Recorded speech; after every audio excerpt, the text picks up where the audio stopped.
Oh, right.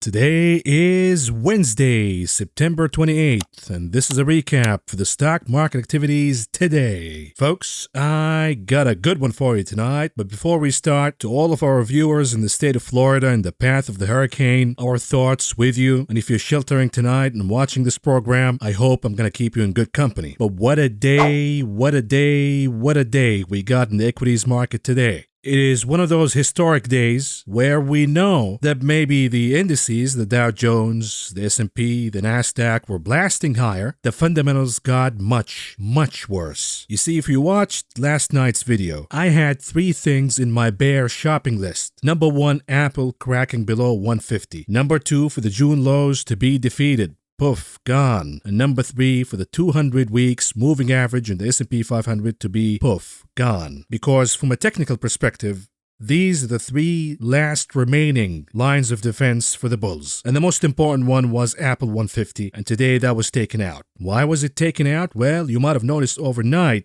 that we got the news, and the headline reads, Apple ditches iPhone production increase after demand falters. So remember, the analysts, the pumpers of Apple stock, they're paid trolls, really, when you think about it. And they told us that Apple is an excellent defensive name in the stock market because Apple as a company is immune from the global recession that is looming. Weaker consumer, no problem. iPhone sales will go up. Global recession, no problem. No problem. Apple revenues will go to all-time highs. Just buy the stock already. And now we get this headline that Apple is not immune from the global slowdown in the economy, and now they're cutting down their previous announcement of an increase in iPhone production, which a lot of folks took as a sign that Apple is indeed immune from the global slowdown in the economy, and therefore the stock held a lot better than the rest of the market. Well, now we know that this is bullshit. Apple is not immune, and right away overnight, once this headline was circling through, Apple stock was down big, and the indices, the futures, went down with it. It was supposed to be an ugly trading session. And mind you, these paid trolls that you see in the media pumping Apple, they came out and said, oh, this is fake news. This is not real. Apple is doing fine. Come on. And they're going to continue to do that. But the message is clear, and it is big. We now have a confirmation that Apple, the largest stock in the market right now, is not immune from anything.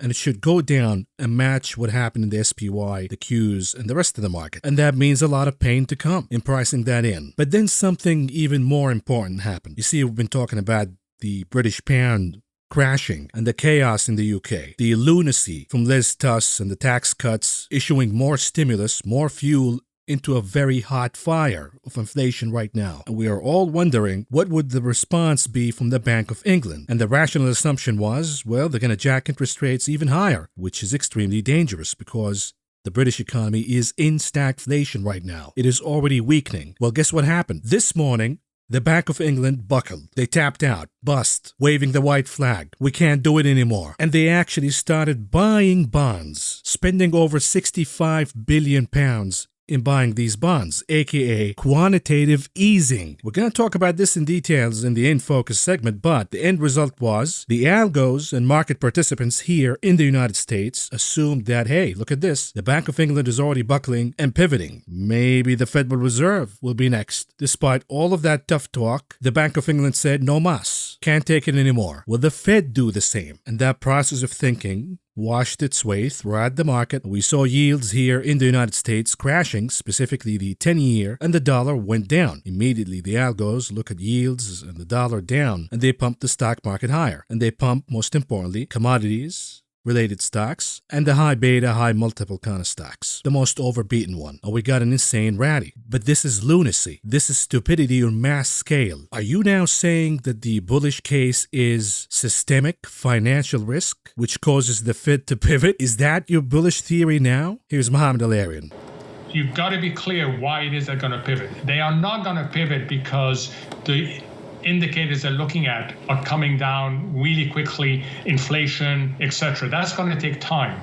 So they will pivot either for a bad economic reason or for a bad financial stability reason. So the market rallied for the bad reasons. And it's not only that. Guess what also happens when the dollar goes down? Yep. Commodities traded in the US dollar also surged higher. Chiefly crude oil, up over 4 8.5% today alone, which means inflation goes higher in the United States, financial conditions are going to ease, and the Fed will have to come out even more aggressive to tighten financial conditions and say, we're not done here, folks. The job is not done. We're just getting started. And speaking of that, we're also just getting started here. We got an important discussion tonight. So let's not waste any more time, and here it is, in focus tonight.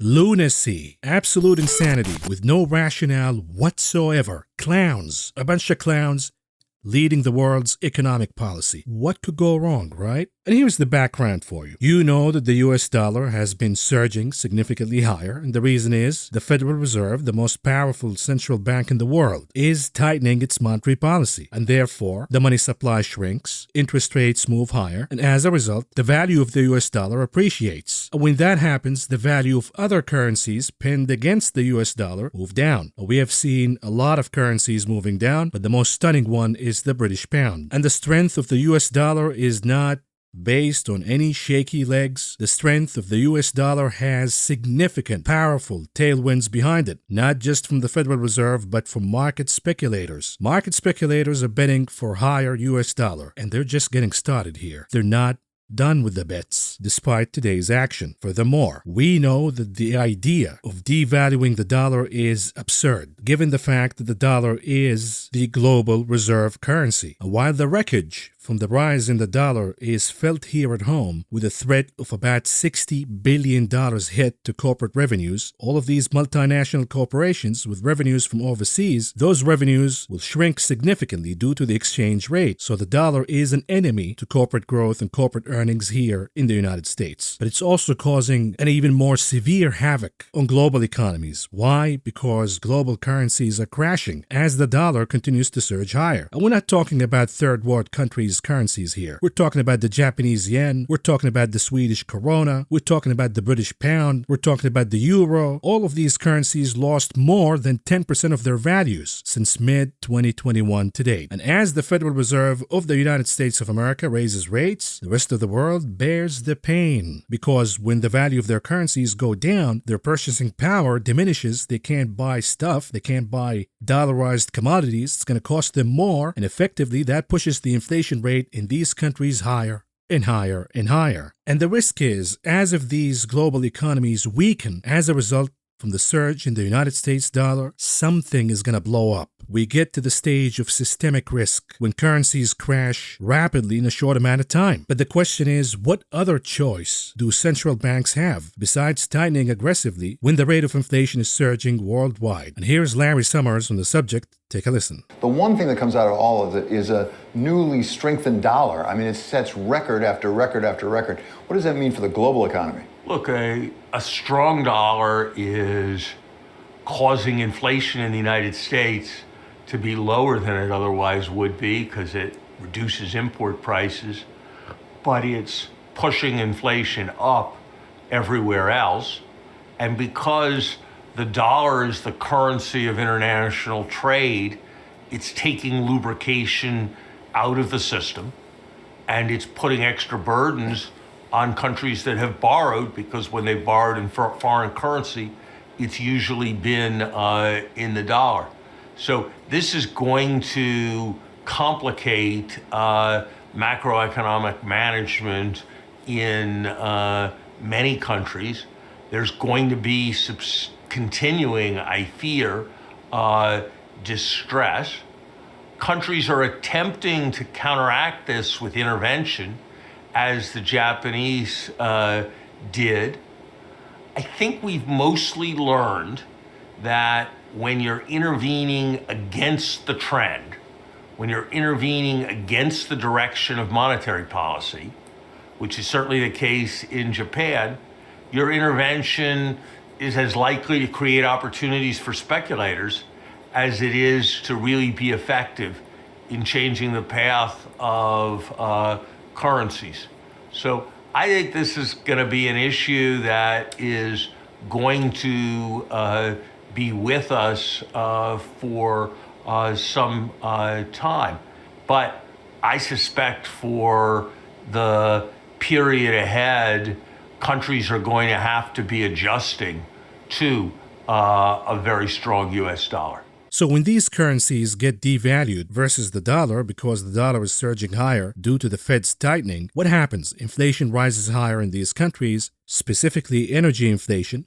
Not to mention, of course, we have the war, Russia-Ukraine, that also contributes to higher energy prices in Europe. And because of that, millions of households are falling behind in their energy bills. They can't pay them anymore. The quality of living is going down dramatically. Households have to spend more paying their bills and keeping up with inflation rather than stimulating the economy. And therefore, we're seeing all of these European economies dipping into a stagnant stage with higher inflation, also known as stagflation. When the population cannot pay their bills and they face consequences, inflation continues to rise higher to the point where they can't keep up anymore, anger starts to boil up, political consequences start to appear, leaders start to lose their positions. And all of these energy companies in these countries, what are they going to do when their consumers can't pay anymore? When they have margin calls that they might have to face at some point? Well, the answer to all of that is governments have to issue more and more and more help and more aid, financial help to these energy companies and households who are struggling to pay these bills. That comes at a cost. More and more borrowed money, more and more printing of money, which means more and more inflation. But no country is facing a worse crisis than the United Kingdom. The UK has now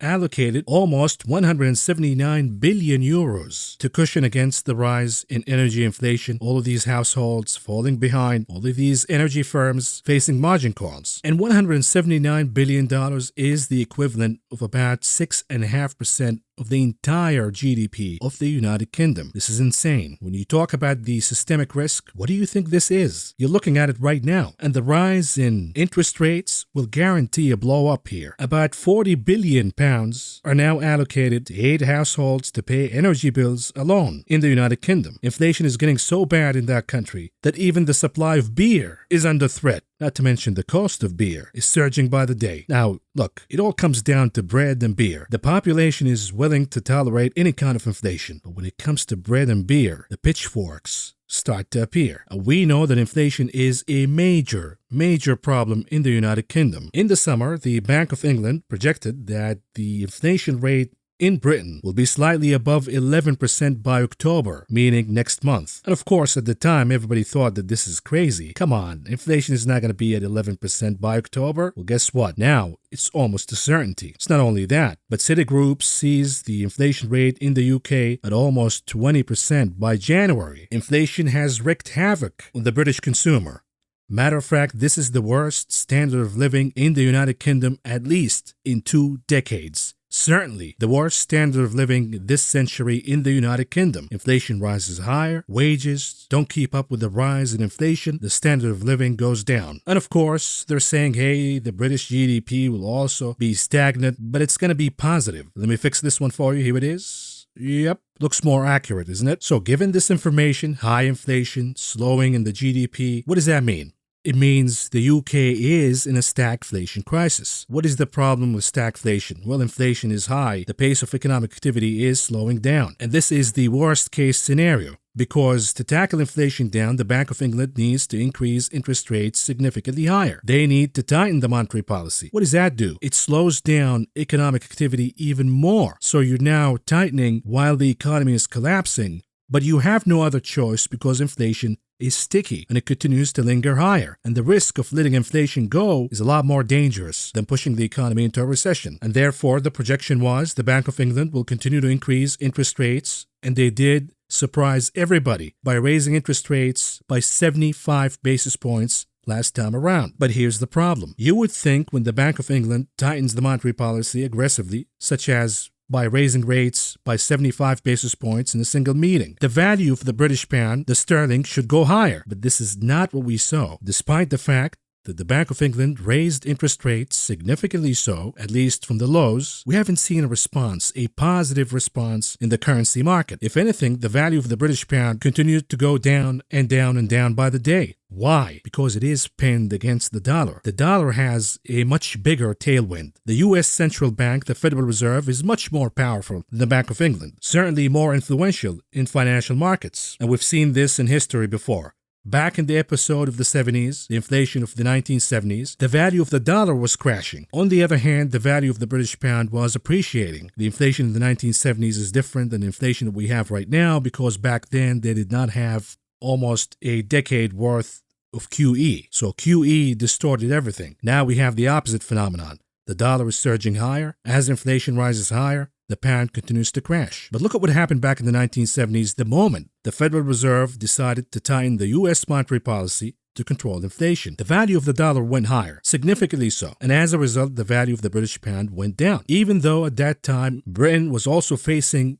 an inflation crisis, and they were also tightening their own monetary policy. So this is nothing new. It shouldn't be a surprise to anybody that when the Federal Reserve tightened the monetary policy here, pushing the value of the dollar higher, the power of other central banks, be it the Bank of England, be it the ECB, be it the Bank of Japan, their power diminishes significantly in tightening inflation and shoring up their own currencies. And therefore, we are now at the stage, the very dangerous stage of currency wars, a tit for tat. One bank raises rates higher, the next day the other one has to do the same, if not even more, because we have a currency war. And the result is clear. The British pound is a loser in this war, and now the value of the British pound is at the lowest since almost 40 years, 4 decades. Of course, the Bank of Japan attempted to tackle this problem by shoring up the yen, by dumping U.S. bonds. Now that might work for a day or two, a week or two, a month or so, but it's going to fail eventually. This is not a permanent resolution. This is a band-aid. And the question was, what will the Bank of England do? What would the ECB do? What would the Bank of Canada do? What would the Bank of New Zealand do? All of these currencies are crashing as the dollar continues to move higher. And when it comes to England and the UK in particular, their power in shoring up the pound is limited. And the reason is the UK doesn't have much foreign currency reserves, as let's say Japan or Switzerland or many other countries. So the question was, what are they going to do? And by the way, this was even before Liz Truss took over. And this is where the story took a tragic turn. I mean, it was tragic to begin with, but it got even more tragic. You see, former PM Boris Johnson, when he was elected, the hope was that Britain has somebody who's going to finish the job when it comes to Brexit, but most importantly, this man is a populist. This man is going to stand up for British people, for the quality of life in Britain, versus prioritizing the globalist agenda. This was the thinking, of course. But some of us knew the history, and we knew that this guy's a tool. Regardless of what he says, he's a tool for the WEF, for a long time, and he got distracted with following the World's Economic Forum policies of green energy, whatever else, versus prioritizing the British people and British needs. And then he fell into another mistake. Another trap. This time it's the Ukraine trap. Once the war started, his brain got completely fried, and he's all in with this saliva Ukraine thing, and he stopped paying attention at home. And as a result, the man lost his job. Goodbye. And the replacement was another clown, Liz Truss, this time around, perhaps even worse than the previous clown. And we know she's all in with the WEF agenda. She's all in with the saliva Ukraine agenda. So nothing different here is going to happen. It's only going to get worse for the UK from this point here. And when it's all said and done, perhaps the UK will become a third world country, because guess what? There was a lot of criticism against Boris Johnson that he's a conservative, but he did not deliver for the conservative agenda, specifically financially speaking. In other words, he didn't cut taxes. He didn't give us money. This is what the oligarchs, the top class says. Now, Madam Liz Truss comes to the office, and the expectations are high, and she thought she's going to deliver right away. Deliver to who? Deliver to the ruling class. And she did right away by cutting taxes significantly. Here's what she didn't really understand. When you have insane inflation in the UK and you do tax cuts on top of that, what is tax cutting? It's a stimulative policy. It is, hey, we don't need your money anymore, taxpayers, specifically the super rich taxpayers, and we're going to compensate for that by borrowing and printing more. Absolute lunacy, given the timing, of course. When you have historic inflation, you don't cut taxes, you don't pour more stimulus on top of that. But this is what Liz Truss did, and immediately the British pound collapsed, a historic collapse. And now even Larry Summers warns that the British pound may tumble below $1 on naive, quote-unquote, UK policies. Take a listen. As you know well, Larry, it's not just the United States. It's also, for example, Great Britain. And it strikes me there's a big contrast there. Certainly the Bank of England says we've got a tightening. They went up 50 basis points this week. But in the meantime, you've got a new government over there that's going for fiscal stimulus, tax cutting. And whereas at least the Biden administration is getting out of the way of the Fed. What do you make of what's going on in the UK? It makes me very sorry to say, but I think the UK is behaving a bit like an emerging market turning itself into a submerging market. There's nothing in the pattern of market response in the UK that suggests anything but fear rather than confidence in the policy approaches being taken. It would not surprise me if the pound eventually gets below $1 if the current policy path is maintained. This is simply not a moment for the kind of naive, wishful thinking supply side economics that is being pursued in Britain. And this is a disaster at this stage, and the consequences are felt globally, not just in the UK. And the reason is it triggers a currency war, it triggers more pressure on central banks to become even more aggressive on tightening the monetary policy, which means the recession risks rises significantly higher, the recession deepens, and some countries will not be able to hold. Something is going to blow up here. Larry Summers adds that he's worried that the UK's new Prime Minister Liz Truss may risk triggering a global crisis if the UK government does not take steps to stop the bleeding in local government bonds and the pound. Since the pound is considered a global reserve currency, a balance of payments crisis in the UK could reverberate beyond Britain's borders, Summers said in a series of tweets on Tuesday. Given the growing risk of a crisis, Summers said he is surprised that the International Monetary Fund has not yet chimed in. And guess what? Today, the IMF did chime in, and they criticized the UK's package of tax cuts and other steps as untargeted, quote-unquote, and said that the measures are likely to increase inequality and maybe climate change too. This is what the IMF is really concerned about. But anyways, the IMF also added that they are closely monitoring the economic developments in Britain, and they are engaged with UK authorities. And again, we're talking about Britain here. We're not talking about Bangladesh, Argentina, or Lebanon. We're talking about Britain. And of course, in the aftermath of the collapse of the pound due to the lunacy from the new UK government, the speculations started to heat up. What would the response from the BOE be? Larry Summers said, do whatever needs to be done right now because the surge in yields in Britain are historic, and if they continue to do so in a rapid manner, something is going to blow up. If the sterling continues to crash on the pace that it is at right now, something is going to blow up. So what would the response from the Bank of England be? And even I speculated that the Bank of England will have no other choice but to raise interest rates by a lot, even if it takes an emergency meeting. Because here's what happens, folks, just so you understand. Let's say that this is the status quo. You got the Bank of England rates, they're below the Fed rates, as you can see, the blue versus purple. And then you got the British pound, of course, it is way less than the dollar, and the rate of inflation in the UK exceeds the rate of inflation in the United States. So far, so good. Now, this is what happens after the lunacy from Liz Truss of cutting rates, pouring more gasoline on the fire. The value of the British pound, keep your eyes on the red column. The value of the pound went down, but also as a result, the rate of UK inflation shot up higher. And guess what? When the value of the pound goes down,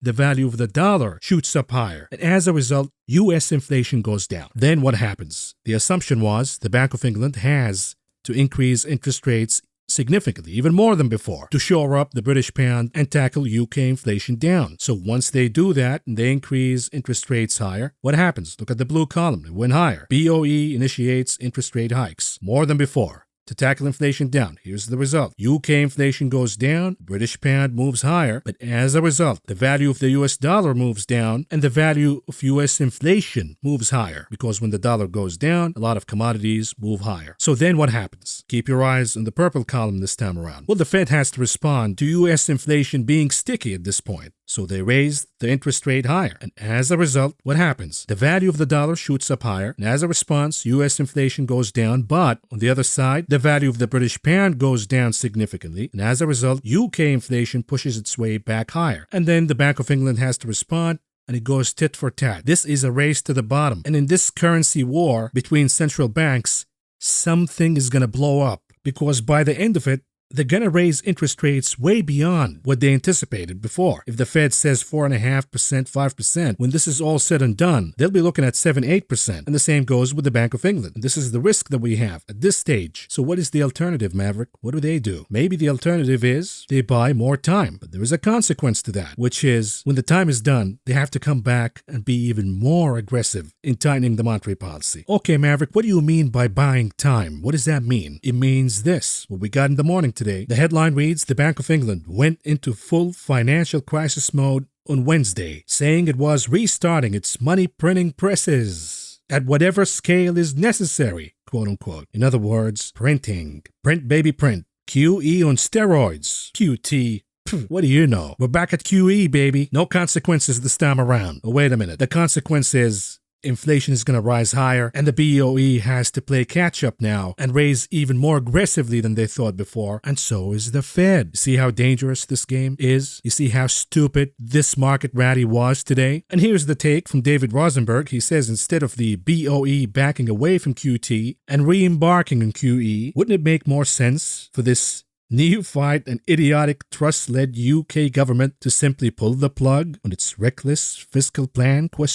And I say amen. Why not just go back to the same trajectory that central banks were at? Because it's a lot better than the current trajectory that was paved today by the actions of the BOE. But some would argue, this is the most important part of this video, some would argue that the BOE, including Larry Summers by the way, that the BOE didn't have any other choice. Because as the value of the pound was crashing and yields were soaring significantly higher, nobody can even catch up with them. Guess what was happening in the meantime? A record number of UK mortgage deals were pulled in one day as the market mayhem took place. On top of that, according to the Financial Times, thousands of pension funds faced urgent demands for additional cash from investment managers to meet margin calls.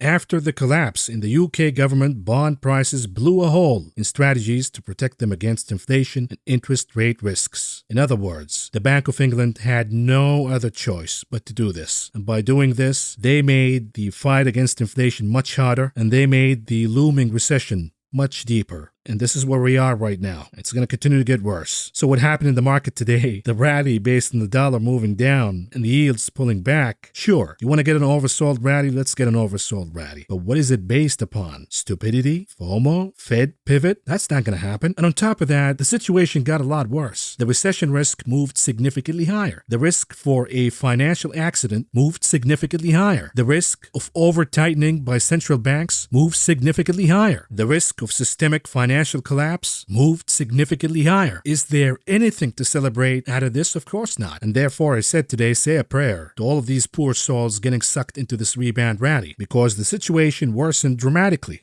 when it comes to central banks tightening. And on top of that, a pullback in the dollar will mean a lot of money will flow back into commodities, pushing energy prices higher again. Like I said, the fight against inflation just got much harder, not just for the BOE, but for the Fed, for the Bank of Japan, for China, for the ECB, for everybody else. This is nothing to celebrate at all. And with that, folks, we have to move on here and cover the stock market information for you. And I start by the closing of the indices today, and here we go.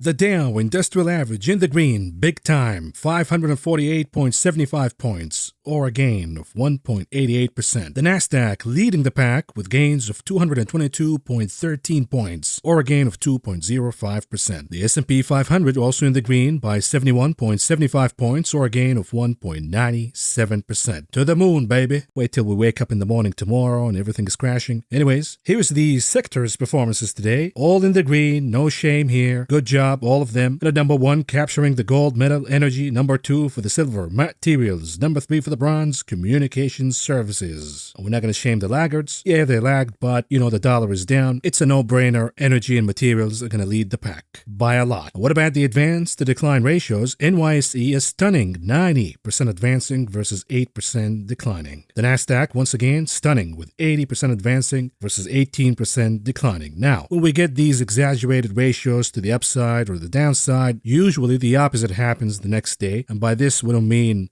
a crash will happen tomorrow or a massive red day. All we're saying is all of these ratios will get closer to a balance at around 50-50. They might exceed that, they might underdo that, but they're going to get closer and closer to the neutral line after such exaggerated ratios. And here it is, commodities, look at this, a sea of green. Why? Because the dollar was down. The dollar down, equities higher, to the moon, right? But you talked about peak inflation as your thesis just 2 weeks ago. Well, if the dollar goes down, there is no peak inflation. Look at this. The WTI was up by over 4% today alone. Brent up almost 3.25%. Gasoline RBOB was down by 1.5%, but heating oil was up by almost 2.25%, and natural gas was up by almost 4%. Likewise, a rally in softs led by OJ, followed by coffee, lumber, sugar, all in the green, while we have cocoa and cotton futures pretty much in the flat line. But when the dollar goes down, the top beneficiary happens to be metals. And look at this, gold up, silver up, platinum up, copper up, palladium up, everything is up. And the rally was led by silver, scoring gains of about 3% today alone. Setting out of the rally today in commodities, meats, down across the board, not by a lot,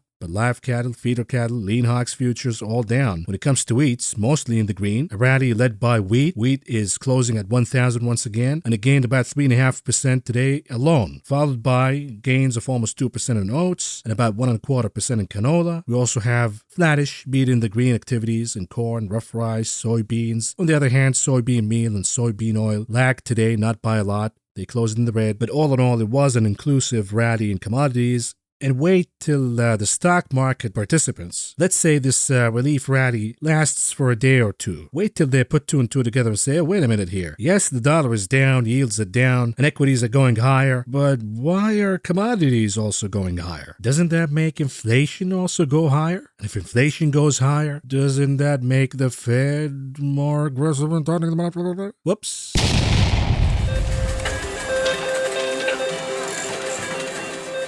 Moving on to the big casino, the options market, what's going on here? The volume is moving higher by a little bit, but we're not seeing an improvement in the put-to-call ratio. If anything, people are buying more puts now, fading the rally. Apple came up number one at around 2.3 million contracts traded today. About 54% of those were puts. And at number two, Tesla, the souffle, with around 1.5 million contracts traded today. About 54% of those were calls. At number three, Amazon, at around 700,000 contracts traded today. About 52% of those were puts. Market today, we start with the ticker EWC for Canada, Somebody's fading Canada. They don't like it anymore. And they bought the 28 puts for the expiration date, November 18th, with expectations that the EWC will go down and lose more than 11% of its value by then. They paid around 40 cents a piece to enter this trade, all in all spending around $1.3 million. And then we have the TLT. So the 10-year yield goes down, TLT goes higher, and now somebody is betting for a short squeeze in the TLT, and they bought the 116 calls for the expiration date, November 4th, with expectations that the TLT could add more than 11% worth of gains by then. They paid around 45 cents a piece to enter this trade, all in all spending around $1 million. And then we have the ticker MPW. I believe this is Medical Resources Trust or whatever that is. Medical Properties Trust, Somebody's fading the name. It's down big year to date, and somebody's betting for more pain to come. They bought the $10 puts for the expiration date, December 16th, with expectations that the MPW will go down by more than 17% by then. They paid around 85 cents a piece to enter this trade, all in all spending around $1.3 million. And what about the ticker SNAP Snapchat? You see, if you're betting on this rebound rally to last for a day or two, maybe a week or so, you might want to follow this trade right here. Somebody bought the 11.5 calls for the expiration date, October 28th, with expectations that Snapchat could boost higher and gain more than 7% by then. They paid around $1 a piece to enter this trade, all in all spending around $1.5 million. And lastly, what about the EMB? This is for the emerging market bonds, from JP Morgan, aka the Landromat. Now, this name was significantly higher today. When the dollar goes down, emerging market bonds are going to appreciate. Nothing new here. But somebody's fading the rip right away, as if this bounce is transitory. And they bought the 74 puts for the expiration date, November 18th, with expectations that the EMB could lose ground by more than 8% by the expiration date. They paid around 75 cents a piece to enter this trade, all in all spending around $750,000. Moving on to the heat map analysis, what's going on here? A sea of green with very few exceptions. The most noticeable one is Apple, TSM, Qualcomm. We got the warning in the morning that Apple demand is slowing down. So Apple goes down along with its suppliers. The biggest ones are Qualcomm, Taiwan, all down. Yet the rest of the market is in the green big time, led by energy and commodities. But here's the thing. Apple is the market and the market is Apple. This divergence that we got today will be resolved one way or the other. Either Apple is going to say, okay, I overdid it here, but I'm going to join the market rally. Otherwise, the rally is not sustainable. And if in reality, what's going on is Apple is going down and it's going to pull by its weight the entirety of the market down with it, as if Apple is saying, hey market, where do you think you're going here? You're not going anywhere without me. If I'm going down, this rally will be canceled. You're going down with me. Which force is going to win here? Do you think that the gravity of the entirety of the market will pull Apple along with it? Or is it going to be the opposite way,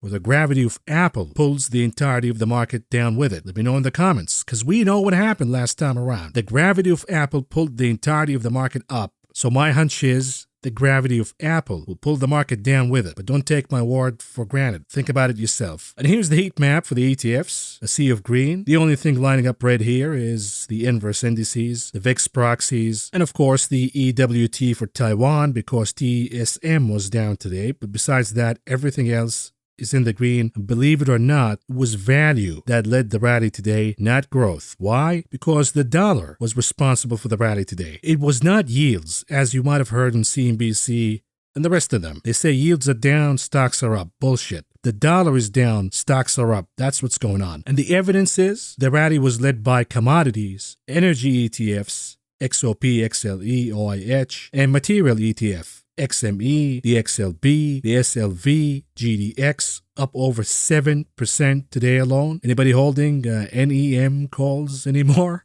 Today was a good day. But is it going to last? Well, we have to look at the dollar, because that is the key for the market right now. So let's do that and look at charts. And we start with the SPY, S&P 500 30 minutes chart. The chart made a lot of progress today by recapturing 368 as support, but it did not make it at closing the gap, and it did not make it above the next resistance at around 373.5. Is it overbought at this point? The answer is, look at the RSI. It's not really overbought, which means this, whatever you want to call it, relief rally, pivot optimism, stupidity optimism, doesn't matter. Whatever this is, it has more juice if it wants to go higher. But the moment market participants put two and two together and they realize that what happened today by the BOE is actually bad, we're going to flush down right away. And maybe this reminder can come from, let's say, Fed speakers tomorrow. We have James Bullard speaking, aka James Blaze. We also have on Friday the PCE. If that comes out bad, that could ruin the party for anybody who's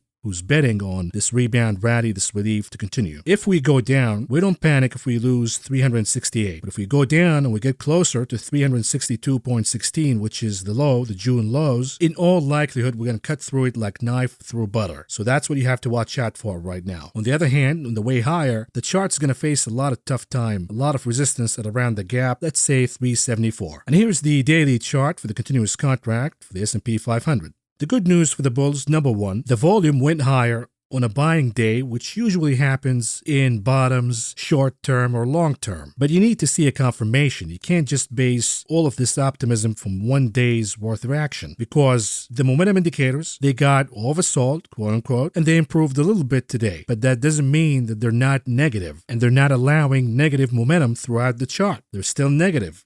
And they continue to be negative. And a lot of work has to be done before we say, okay, we're kind of out of the woods here. And that's not going to happen until the chart recaptures 3,855 for support. But even if that happens, the safety all clear will be recapturing 3,960. Otherwise, the same outlook that we talked about in yesterday's video stands. The June bottom is not going to hold.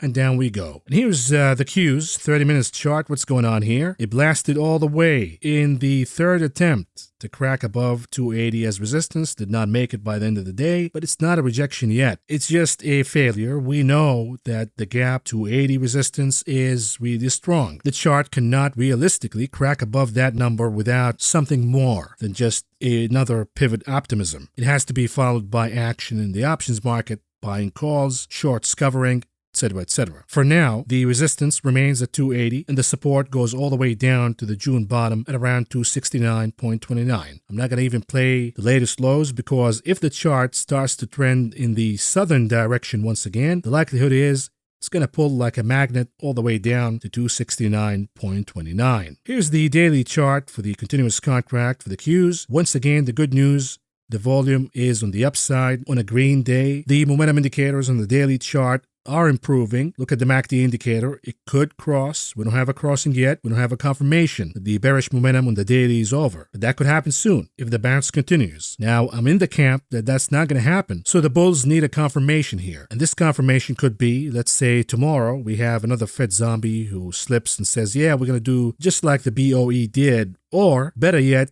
the PCE inflation, specifically core PCE, comes out favorable to the bulls by showing that core PCE is trending down by a lot. And if that happens, then we're going to change our stance. But for now, the negative outlook, the bearish outlook, continues to hold. And here's the IWM 30-minute chart. What's going on here? A rally higher. The Russell led the rally today, but it is getting more overbought, quote-unquote, on the hour side than the rest, and it got as close as it can get given the time to close the gap at around 171.40, so we cannot make a judgment here one way or the other, but we know from typical charting behavior, if you get closer to closing a gap and the chart fails, and then cracks below the next support, that is considered a reversal signal and an ultimate bearish signal that down we go. Translation, if the IWM doesn't close the gap at 171.40 and it cracks below 168.90, then you know for sure that this was just a mere rebound rally for a day or two and that's it. Here it is, the greenback, the dollar,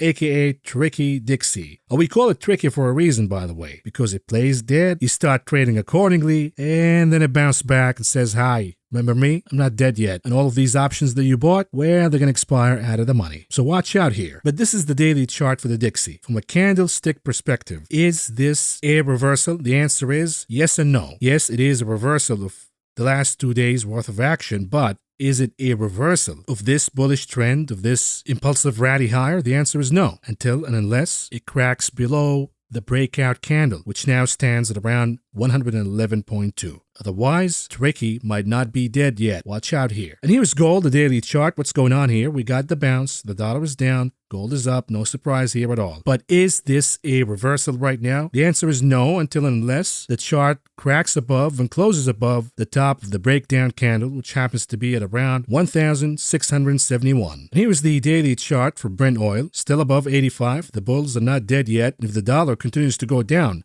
this is the number one chart you want to be in. Oil and gas. Forget about tech. When the dollar goes down, you want to be in commodities because tech has two other problems. The dollar, and besides that, yields. And you cannot, do you want to fight two enemies or do you want to fight one enemy? When it comes to commodities, it's the dollar. When it comes to tech, it's the dollar and yields. Speaking of yields, here it is, the 10-year yield. Again, a reversal for the last 2 days worth of activities. Everybody's excited about that, but we're still at 3.75 almost. We have support at 3.5. A reversal is confirmed once the 10-year closes below 3.5. Other than that, this is just a mere pullback, and higher we go again. You're seeing the pullback, the RSI, the MACD. When these readings get really extreme, as we've seen in this chart, and in this case, in the overbought quote-unquote territory. Any piece of news that is negative to this chart, in this case the 10-year yield, will produce a sizable reaction. And we've seen that today. The piece of news was the Bank of England pivoting, backing off. We got this sizable reaction in the 10-year because it was already overextended on the RSI. In other charts, let's say oversold charts, when the RSI is significantly below zero, any catalyst, any tailwind that comes out, be it an analyst upgrade all the way to fundamental good news, that creates a sizable reaction to the upside. So keep that in mind, because the same thing happened in the 2-year. It was already overextended to the upside. The negative news comes out, and hence we have a sizable reaction, erasing about 3 days worth of activities. Is this the beginning of something as a reversal, for example? We need to see more. We need to see the 2-year going all the way back at the breakout candle. That is a long way from here. And then you got the TLT, a weekly chart. Beautiful candle for the week so far. Beautiful bounce. But does it change anything at all? The answer is not really. We need to see the TLT trading above 109.5 by the end of the week. We need to see the MACD showing green columns in the histogram. We need to see the RSI curling its way out of oversold quote-unquote territory. We have yet to see any of that. The week is still young. And here's the VIX 4 hours chart. What's going on here? It lost 33 as support. It was resistance yesterday, it was support for about, an hour, 2 hours, and then it failed the support and the VIX went back to the lows of yesterday. We're seeing negative reaction in the MACD indicator showing that we have a bearish momentum. It's not strong yet. It could reverse right away. So I wouldn't bet that the VIX will continue to go down from this point on. I need to see more. And for now, the assumption remains that the VIX is going to pop higher. Look at the daily chart. Look at the weekly chart. They're still positive for the VIX. Apple, the daily chart, what's going on here was a gap down all the way to the support of 145. We got the rebound all the way and retested 150. But at the end of the day, the chart closed below 150. So call it whatever you want. Apple playing catch up with the rest of the market by the end of the day, rallying all the way back to 150 and then failing. The bottom line remains the same. The fundamentals are now worse than before, than yesterday, based on the news that we got in the morning. The technicals are a lot worse than yesterday. The chart is below 150. It got all the way to 145. When it comes to the mechanics, we're seeing more bets against Apple, not for. So we're talking about the fundamentals, the technicals, the mechanics, all getting significantly worse for Apple than yesterday. So can you take from this action today, looking at the candlestick alone, anything positive as to say that Apple has bottomed now at 145 and higher we go? I don't see the case yet. A lot of things have to happen before we say, okay, this whole 150 battle meant nothing at all, and Apple is just going to go higher from this point on. So lunacy, the number was important, and cracking below the number is a massive psychological defeat for the bulls, and it is a major psychological win for the bears, despite the action that we got from the indices today. If the chart continues to move higher, for whatever reason, we have 150 as resistance, and then we have 157. If that's recaptured, then we say, okay, something is wrong here. We were wrong about our assumption about 150 and the importance of that number. But until that happens, if the chart continues to go down, if today's action was a one-day wonder, we have 145 as support. And if you go down and retest this number again after such massive rebound, in all likelihood is the chart is going to cut through it like hot knife through butter. Here's Tesla, an hourly chart. What's going on here? Again, we got a rebound at around 280 and the stock closed at the highs of the day but did not make it above the gap at 288.49. Is it a clean rejection? Not really, not right now. It is the second failure in a row, but it is not a rejection yet. We get that confirmation if Tesla trades below 280 once again. Then we have a confirmation, a bearish signal to double down that Tesla will go down all the way to at least the 270 range. And lastly, Bitcoin, what's going on here in Tulip Land? Not a surprise here. We're seeing Bitcoin rallying higher, but the bearish outlook of an ABC pattern is still here until and unless Bitcoin cracks above 20,000 and recaptures that level of support. Absent of that, the bears are still in charge. And with that, moving on to the conclusion of this video, what do we have on the economic calendar tomorrow? We have initial jobless claims, we have GDP data, and of course, we have a bunch of Fed zombies speaking. We have San Francisco's Mary Daly. She used to be a dove, she became a hawk, and we know she's a fake hawk. She's not a real hawk. So is she going to pivot tomorrow? We'll see. But she's not really that important when compared to James Bullard from St. Louis, because James Bullard is the original hawk. I never really believed that, but among the ultra doves of the Fed, he is the most hawkish, I'd say. It would be a big deal one way or the other if he pivots to become a dove again. Markets are going to respond positively, but my hunch is with core PCE coming out on Friday, both Mary Daly and James Bullard will be a lot more careful than to do such a pivot. And the risk is, what if James Bullard comes out ruining the party by saying, hey, we're not going to pivot, we're going to double down. Inflation is still a problem and the market rally is bullshit. I'll be happy to see it getting crushed again. Then down we go. And with that, folks, this is all I got for you for now. Thank you for listening. Thank you for watching. I will talk to you again tomorrow. No, my friend, you're not missing anything at all.